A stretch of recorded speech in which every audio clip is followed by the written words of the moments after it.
She thought it was just another random vintage buy, a dusty box of old VHS tapes, sitting forgotten on a shelf in the corner of a cluttered thrift store. She wasn't searching for anything meaningful, just something aesthetic for her shelf, maybe a laugh from outdated home videos. But when she slipped that unmarked tape into the VCR and hit play, everything changed. At first, it was just static, then a flicker to people nervous. Breathing heavily, stared straight into the camera. The woman leaned forward and whispered, something that froze her blood. "If you're seeing this, Emma, they lied to you." That's when her heart dropped. Who were they? How did they know her name? And why did their faces feel so hauntingly familiar? She should have stopped the tape. She should have walked away.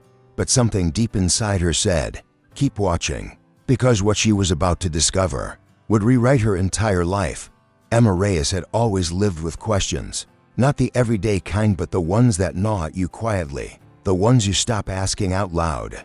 Because no one ever gives you a real answer. She grew up in the foster system, shuffled from home to home, from rules to rules, until she stopped bothering to unpack her suitcase. By the time she was 18, she had learned how to survive on her own and how to stop hoping someone would come back for her. Now 26, Emma lives in a small, dimly lit apartment above a coffee shop in the city. She works as a freelance graphic designer, the kind who rarely turns her camera on in meetings and prefers background noise over small talk.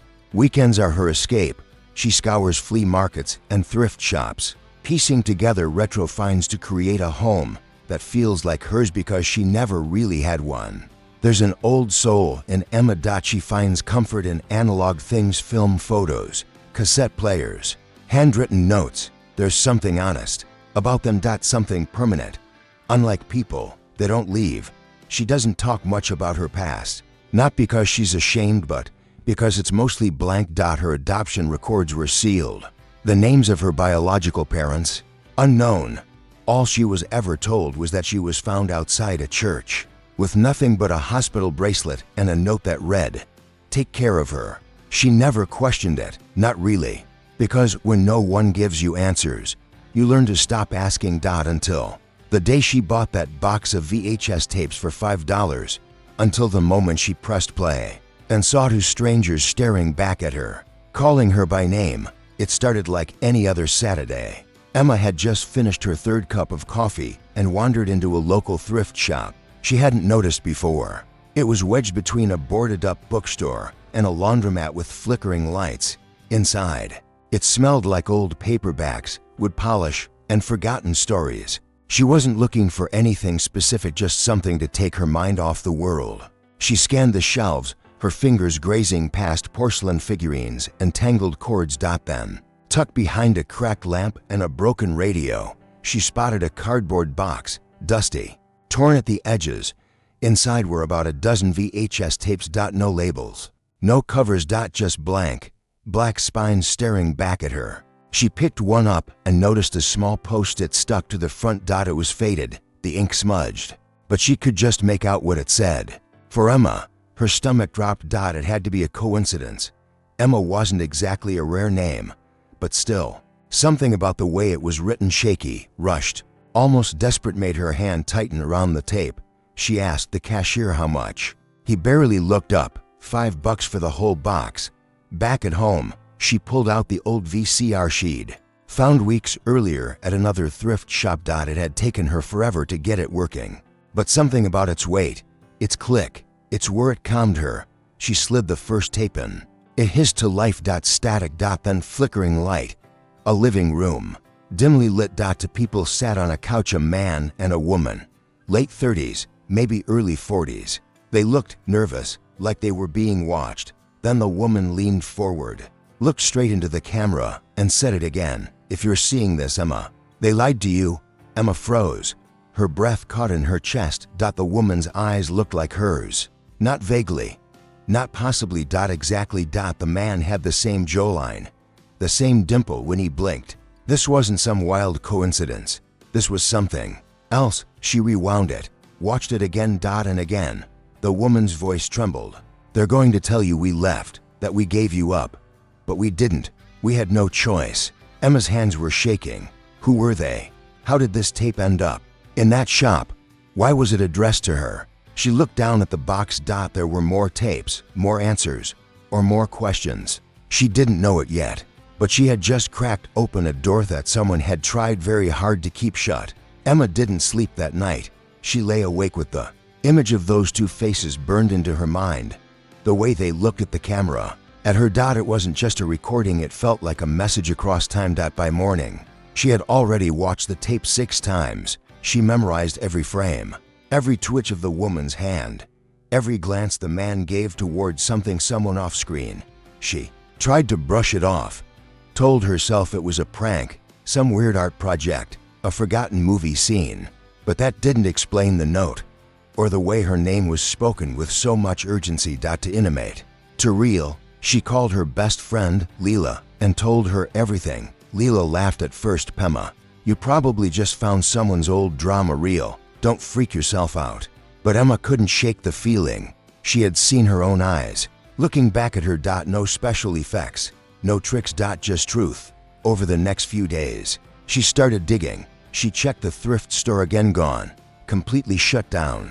The windows were covered, the sign taken down, like it had never existed. She tried calling the number on her adoption paperwork. Disconnected.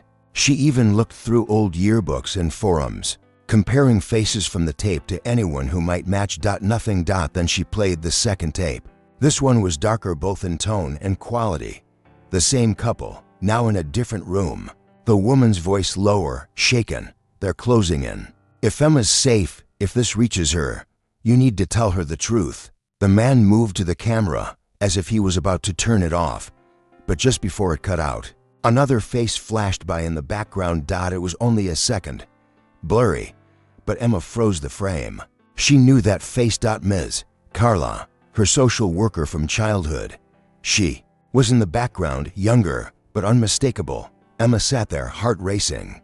The woman who'd once told her your birth parents didn't want to be found had been standing in the same room as them. She wanted answers, but more than that, she wanted the truth, however painful. She printed the still image, held it in her hands, and realized this was no longer just about curiosity.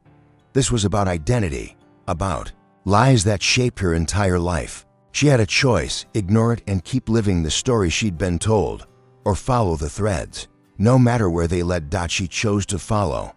The third tape was labeled differently, not blank, not cryptic. It had one word, written in red ink, smeared like it had been done in a rush. Emergency. Emma stared at it for hours before pressing play. Something about that word made her skin crawl. It felt final, like once she watched it, there was no going back. She hit play. The screen flickered. This time, the video was shot in a basement. The couple, her real parents, looked terrified. The woman clutched a small photo. Emma couldn't see what it was. The man kept glancing off screen, as if someone was right outside the door. Then the woman spoke again. Emma, if this reaches you, they've erased us. And if they erased us, they erased the truth. The man leaned in. They're not just hiding records. They're hiding everything. You were taken, not given up. Double quotes taken. The word echoed in Emma's head like a siren. The woman's voice broke. You were born into something dangerous. Something we tried to protect you from, but they found us. If this is the last thing you ever hear from us, know that we never stopped loving you. Suddenly, there was a loud crash off screen. The woman screamed. The man lunged forward, then static. The screen went black. Emma sat frozen, her hands clenched into fists. Her breath shallow. She stared at the blank screen, unable to move. The words rang in her ears. Took you, hid the truth, protected you. Everything she believed about her past, about herself, was shattered. And then, she noticed something else. In the final seconds before the video cut off, the frame had glitched. A single frame, almost invisible. Emma rewound it and hit pause, going frame by frame, until she saw it. A close-up of the photo the woman was holding. It was a baby, wrapped in a pale yellow blanket. On the edge of the photo, a hospital bracelet. She zoomed in. The name was blurry, but she could read. Enough, Reyes, Emma. November 6th, the rest torn off. That photo was her. The people in the video weren't just strangers who resembled her. They were her parents, and they had been running, hiding, pleading to protect her. Emma sank to the floor, the weight of it all crashing into her chest. They didn't abandon her. They were taken from her. The system didn't fail her. It was part of the cover-up. And someone somewhere knew she had found the tapes. The truth wasn't just personal now. It was dangerous. Emma didn't leave her apartment for 2 days. The tapes played over and over in her mind, like a looping nightmare. She couldn't shut off the faces, the warnings, the fear in her mother's eyes, and the last words spoken before the screen went black. Emma, she had always lived with a quiet ache for the truth, but now that she had it brutal, undeniable, it felt heavier than she ever imagined. What was she supposed to do with it? Who could she even trust? She thought about reporting it, calling the police, the media, anyone. But what would she say? That she found 3 tapes in a thrift store that disappeared overnight? That her social worker of 15 years ago might have helped cover up a kidnapping? She needed answers first. Proof. So she found Carla. Ms. Carla was now retired, living in a quiet suburb just outside the city. Emma didn't call ahead. She showed up. When Carla opened the door, her face went pale, not shock, guilty. Emma didn't waste time. She pulled out a still image from the 3rd tape and held it up. Carla stared at it for a long time, without saying a word. Then she whispered, almost to herself, I told them this would come back one day. Inside, they sat in silence for what felt like hours. Carla confessed slowly, haltingly. Yes, she had been there. Yes, she had known Emma's birth parents. And yes, Emma wasn't supposed to be put in the system. Her parents had tried to expose a corrupt private adoption agency that had deep ties with local officials. When they got too close, they were threatened. They made the tapes as a last resort. Carla had been young, scared, and told to take care of the baby and stay quiet. She followed orders. She filed false documents and watched as Emma's real identity disappeared into redacted reports and sealed records. Emma listened, her heart breaking in slow motion. This woman, someone she once trusted, had been part of the machinery that stole her life. But Carla cried when she spoke. She said she carried the guilt every day that she had tried to find Emma again, but was warned to stay out of it. Emma left without saying much. Her mind was racing.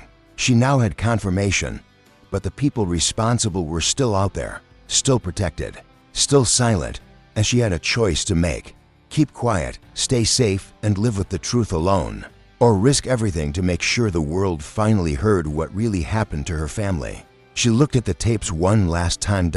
And decided she wasn't going to be silent anymore. Emma didn't know where to begin, so she started with the truth. She uploaded parts of the tapes online, carefully edited, with context and a written statement. No wild claims, no sensational headlines, just her story, told as clearly and honestly as she could. She didn't expect it to go viral. But it did.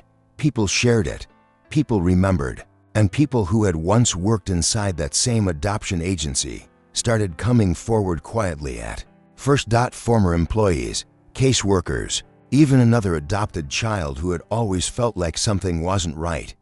Emma's inbox flooded. Some messages were supportive, others were from journalists, lawyers, people digging for details, and a few were threats, anonymous, vague, but chilling. It confirmed what she already knew.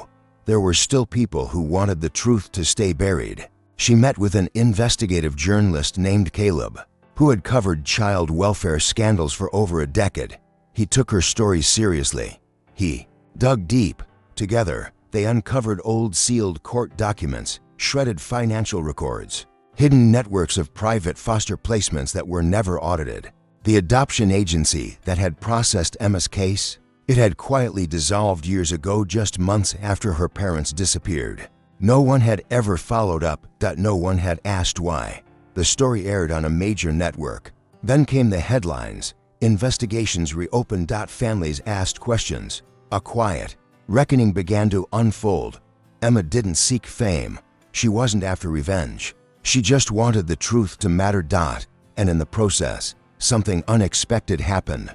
She found a cousin, a woman named Natalie, whose mother had been Emma's mother's sister. They matched photos, birth records, even a lullaby both their mothers used to sing for the first time in her life. Emma sat across from someone who shared her blood. They cried, laughed, rebuilt something from the ashes. The apartment that once felt like a tomb now felt like a place of transformation. She replaced the dusty tapes with framed photos of her birth parents.